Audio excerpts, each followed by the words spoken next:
welcome back. Without further ado, let us continue with the Dunwich Horror, Part 9.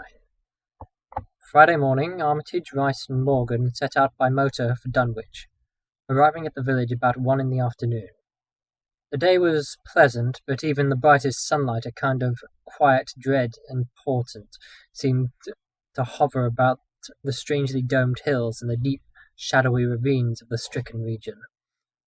Now and then on some mountain top a gaunt circle of stones could be glimpsed against the sky.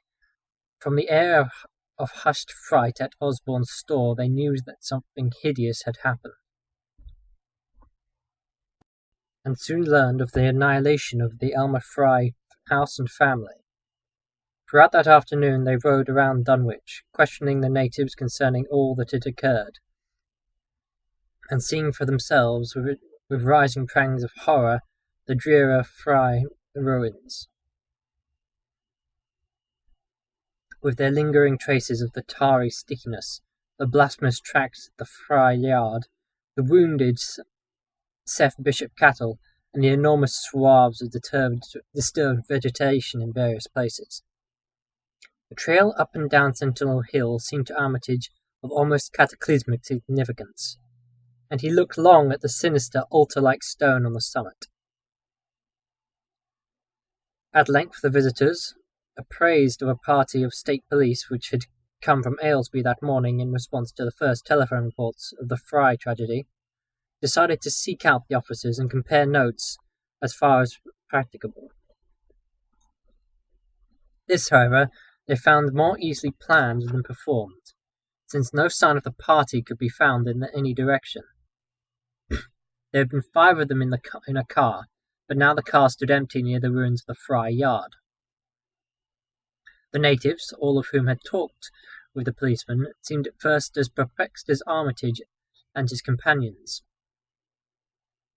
Then old Sam Hutchins thought of something and turned pale, nudging Fred Farr and pointing to the dank, deep hollow that yawned close by. "God!" he gasped.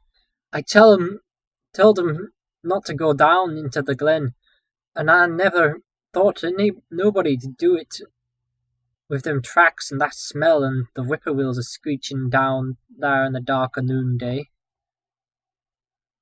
A cold shudder ran through the natives and visitors alike, and every ear seemed strained in a kind of instinctive, unconscious listening. Armitage, now that he had actually come upon the horror and its monstrous work, trembled with the responsibility he felt to be his. Night would soon fall, and it was then that the monstrous blasphemy lumbered upon its eldritch course. Negotium perambulans in tenebris. The old librarian rehearsed the formula he had memorized and clutched the paper containing the alternate one he had not memorized. He saw that his electric flashlight was in working order. Rice, beside him, took from a valise a metal sprayer of the sort used in combating insects, whilst Morgan uncased the big game rifle on which he relied despite his colleague's warning that no material weapon would be of help. Armitage, having read the hideous diary, knew painfully well what kind of manifestation to expect. But he did not add to the fright of the Dunwich people by giving any hints or clues. He hoped that it might be conquered without any revelation to the world of the monstrous thing it had escaped. As the shadows gathered, the natives commenced to disperse homeward, anxious to bar themselves inside despite the present evidence of all human locks and bolts were useless before a force that could bend trees and crush houses when it chose. They shook their heads as the visitors planned to stand guard at the Fry ruins near the glen, and as they left had little expectancy of ever seeing the watchers again. There were rumblings under the hills that night, and the whippoorwills piped threateningly. Once in a while a wind, sweeping up from Cold Spring Glen, would bring a touch of ineffable feuter to the heavy night air. Such a feuter as all three of the watchers had smelled once before, when they stood above the dying thing that had passed for 15 years and a half as a human being. But the looked-for terror did not appear. Whatever was down there in the glen was biding its time, and Armitage told his colleagues it would be suicidal to try and attack it in the dark. Morning came wanly, and the night sounds ceased. It was a grey, bleak day, with now and then a drizzle of rain, and heavier the clouds seemed to be piling themselves up beyond the hills to the northwest. The men from Arkham were undecided what to do. Seeking shelter was from the increasing rainfall beneath one of the few undestroyed Fry outbuildings. They debated the wisdom of waiting, of taking the aggressive and going down into the glen in quest of their nameless, monstrous quarry. The downpour waxed in heaviness, and distant peals of thunder sounded from far horizons. Sheet lightning shimmered, and then a forky bolt flashed near at hand, this descending into the accursed glen itself. The sky grew very dark, and the watchers hoped that the storm would prove a short, sharp one, followed by clear weather.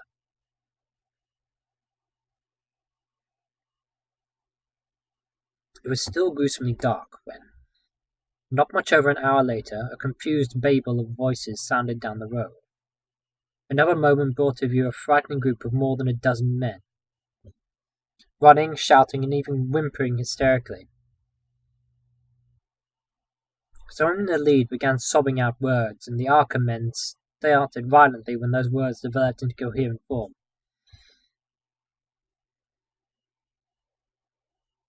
"Oh, my God, the voice cried. "It's going, again, and this time of day. It's out and moving this very minute, and only the Lord knows what it'll be on all of us."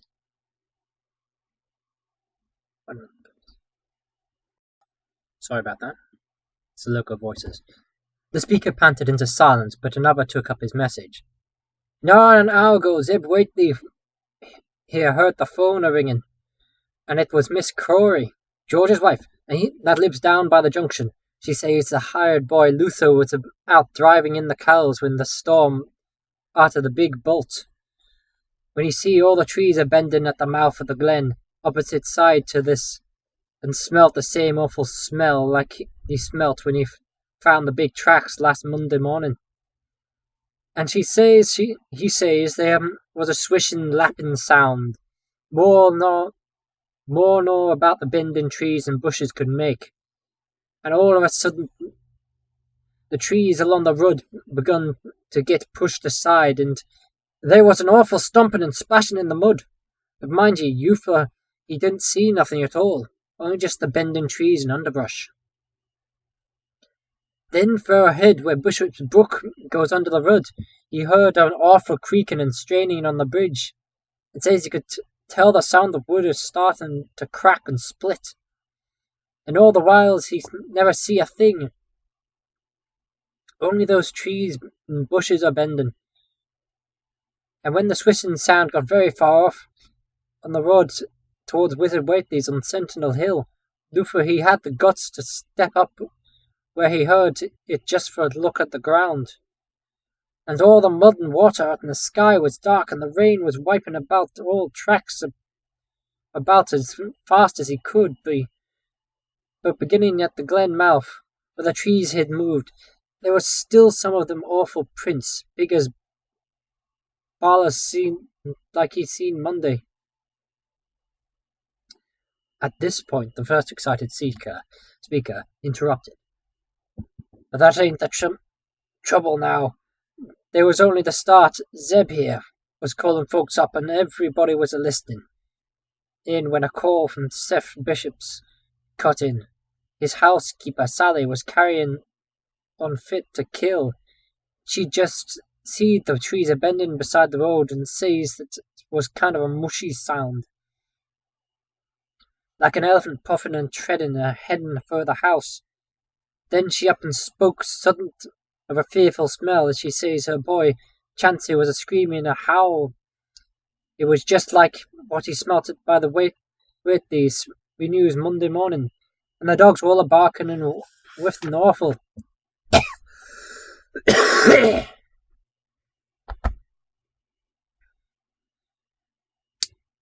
Sorry. And then she let out a terrible yell and says the shed down the road had just caved in like the storm had blowed it over. Only the wind wasn't strong enough to do that. Everybody was a-listening, but then she could hear lots of folks on the wire gasping. Walter Ulch Sally, she yelled again, and says the front yard picket fence had just crumpled up, though there weren't no sign of what done it. Then nobody on the line could hear Chancey and old Seth Bishop's yelling to her Sally was shrieking about something heavy had struck the house. Not lightning nor nothing, but something heavy again from the front that kept launching itself again and again, though you couldn't see nothing about the front windows. And then the lines of fright deepened on every face, and Armitage, shaken as he was, had barely posed enough to prompt the speaker. And then Sally, she yelled out, "Oh help, the house is caving in." And on the wire we could hear a terrible crashing of a whole flock of screaming, just like when Elmer Fry's place was took, only worse. The man paused, and another in the crowd spoke. "That's all. Not a sound nor squeak over the phone after that. Just still like. We that heard it got round Fords and wagons, and rounded up as many able-bodied menfolks as we could get. At Corey's place, we come up here to see what you thought's best to do. Not but what I think it's the Lord's judgment for our iniquities that no mortal kin ever set aside."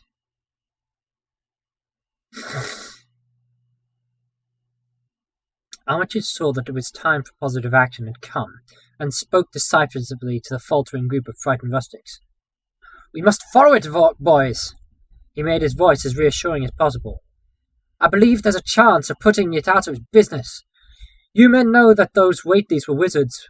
Well, this thing is a thing of wizardry, and must be put down by the same means. I've seen Wilbur Whately's diary, and read some of the strange old books he used to read, and I think I know the right kind of spell to recite to make the thing fade away. Of course, one can't be sure, but we can always take a chance. It's invisible, I knew it would be, but there's powder in this long-distance spare that might make it show up for a second. Later on we'll try it. It's a frightful thing to have alive, but it isn't as bad as what Wilbur would have let in if he'd lived longer. You'll never know what the world escaped. Now we've only this one thing to fight, and it can't multiply. It can, though, and do a lot of harm, so we mustn't hesitate to rid the community of it. We must follow it. And the way to begin is to go to the place that has just been wrecked. Let somebody lead the way. I don't know your roads very well, but I've an idea there might be a short to cut across lots. How about it? The men shuffled about a moment, and then Earl Sawyer spoke softly, pointing a grimy finger through the steadily lessening rain. "I guess you can get to Seth Bishop's quickest by cutting across the lower meadow there, wading the brook at the low place, and climbing through Carrier's Horn at the timber lots beyond. That comes up on the upper road mighty nigh Seth's. At least we'll turn t'other side." Armitage, with Rice and Morgan, started to walk in the direction indicated, and most of the natives followed slowly. The sky was growing lighter, and there were signs that the storm had worn itself away. When Armitage inadvertently took the wrong direction, Joe Osborne warned him and walked ahead to show the right one.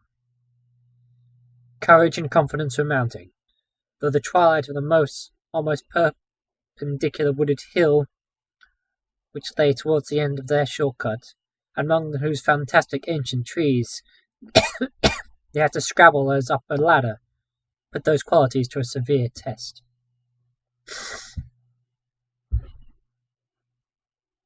At length they had merged onto a muddy road to find the sun coming out. They were a little beyond the Seth Bishop place. The bent trees and hideously unmistakable tracks showed what had passed by. Only a few moments were consumed in surveying the ruins around the bend. It was the Fry incident all over again, and nothing dead or living was found in either of the collapsed cells which had been the Bishop house and barn. No one cared to remain there amidst the stench and tarry stickiness, but all turned instinctively to the line of horrible plinths, leading on towards the wrecked Wakely farmhouse and the altar-crowned slopes of Sentinel Hill.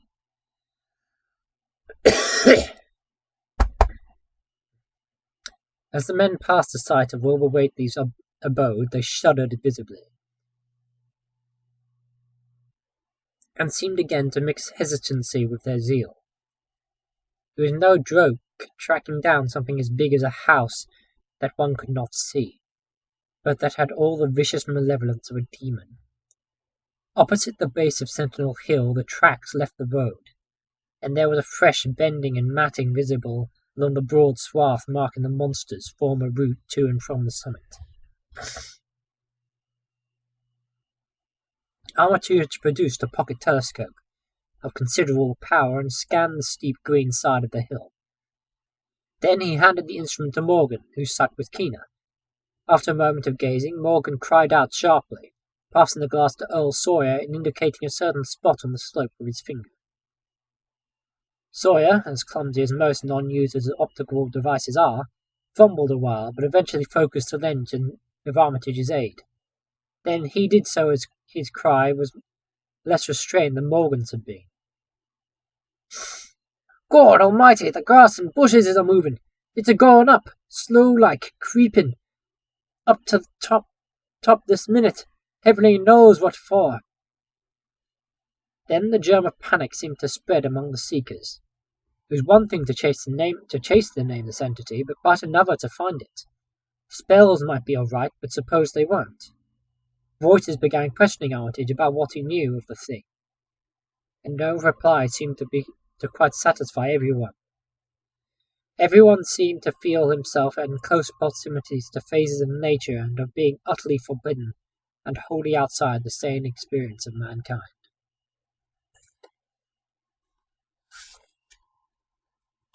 Thanks for watching. See you next time.